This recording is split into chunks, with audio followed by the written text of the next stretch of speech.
আমি সকলোৱে জানো যে কেন্দ্ৰীয় চৰকাৰে নতুন পে কমিশ্যন ইতিমধ্যে ঘোষণা কৰিছে।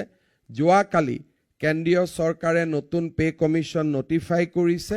অসমতো আমি খুব সোনকালে দৰমহা আয়োগ গঠন কৰিম, যাতে ৰাজ্যৰ কৰ্মচাৰীসকলে কেন্দ্ৰীয় চৰকাৰে ঘোষণা কৰা দিনৰ পৰাই আমি যাতে পে কমিশ্যনৰ সুবিধা পাব পাৰোঁ।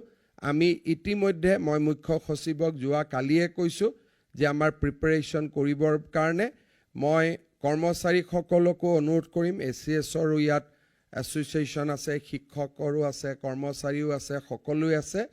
আমাৰ পে কমিশ্যনৰ টাৰ্মছ অফ ৰেফাৰেন্সৰ ওপৰত আপোনালোকৰ যদি কিবা পৰামৰ্শ আছে, আমাৰ মুখ্য সচিবক অহা 15 দিনৰ ভিতৰত আপোনালোকক দিবৰ কাৰণে অনুৰোধ কৰিম, যাতে TORখন আমি ভাল কৰি বনাব পাৰোঁ, টাৰ্মছ অফ ৰেফাৰেন্সখন আমি ভাল কৰি বনাব পাৰোঁ।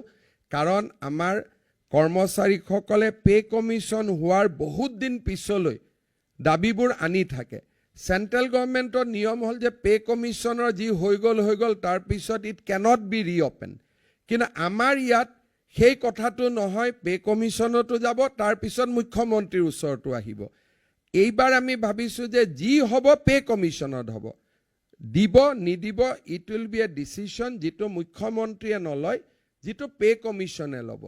সেইকাৰণে আপোনালোকে যিমান আপোনালোকৰ ক'বলগীয়া টাৰ্মছ অফ ৰেফাৰেন্স আছে, আপোনালোকে এইবাৰ পে কমিশ্যনক দি দিয়ক, যাতে আমি এখন ভাল পে কমিশ্যন, গভৰ্ণমেণ্ট অফ ইণ্ডিয়াই 18 মান্থছৰ সময় দিছে আৰু 18 মাহ এটা ভাল সময়, 1.5 বছৰ সময়।